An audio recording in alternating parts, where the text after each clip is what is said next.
दोस्तों, बनी इसराइल में एक औरत थी जो बहुत ही ज्यादा खूबसूरत, हसीन और जमील थी।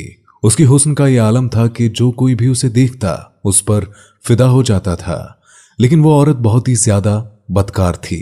अपने हुस्न का गलत फायदा उठाती और लोगों से जिनाकारी किया करती थी। जिना करने के लिए वो लोगों से मोटी रकम लिया करती थी।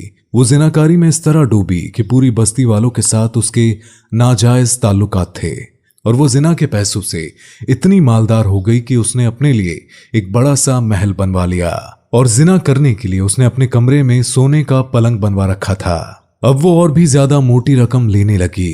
उस औरत के साथ वाली बस्ती में ही एक नौजवान रहता था जो कि बहुत ज्यादा परहेजगार था, गुनाहों से दूर रहता था और दिन रात अल्लाह की इबादत करता था। एक बार वो नेक नौजवान किसी काम से उस बस्ती से गुजरा तो वो बदकार औरत अपने महल का दरवाजा खोलकर बैठी थी और जब वो नौजवान उसके महल के करीब पहुंचा तो ना चाहते हुए भी उसकी नजर उस औरत पर पड़ गई। उसे देखकर उसने अल्लाह ताला के डर से अपनी नजरें झुका ली।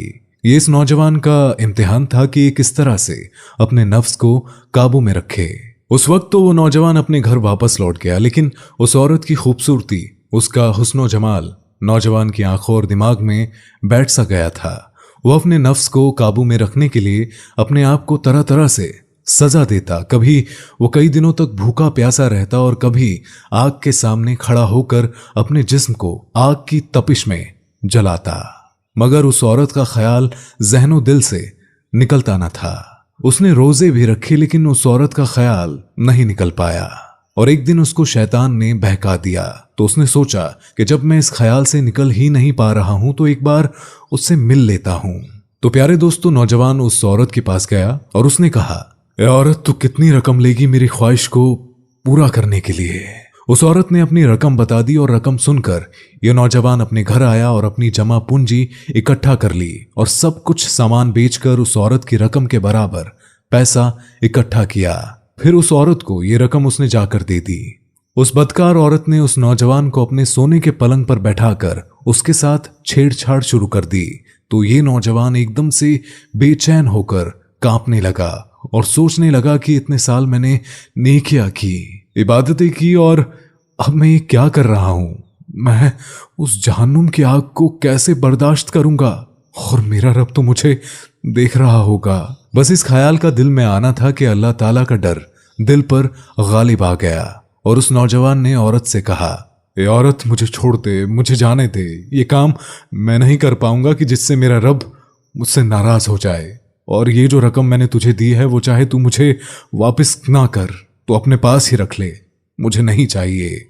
औरत ने सोचा, लोग मेरे साथ ये सब करने के लिए मरते हैं लेकिन ये नौजवान क्यों मना कर रहा है।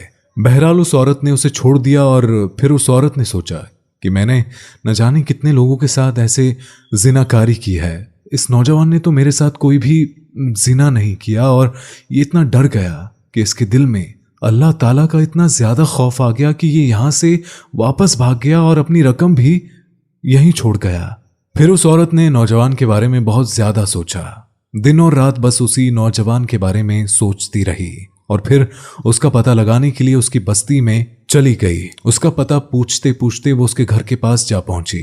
जब ये औरत उसके घर के पास जा पहुंची तो उसने दरवाजा खटखटाया और उसके छोटे भाई ने दरवाजा खोला और पूछा, जी क्या काम है? तो उस औरत ने नौजवान के बारे में पूछा, वो कहाँ है? तो उसके भाई ने कहा, वो मेरा बड़ा भाई था और उसने न जाने ऐसा कौन सा गुनाह कर दिया था कि डर के मारे उसका कल ही इंतकाल हो गया। ये बात सुनकर वो औरत बहुत ज्यादा हैरान हुई और सोचने लगी कि उसने तो कोई भी गुनाह नहीं किया था, फिर डर के मारे और अल्लाह के खौफ की वजह से उसका इंतकाल हो गया।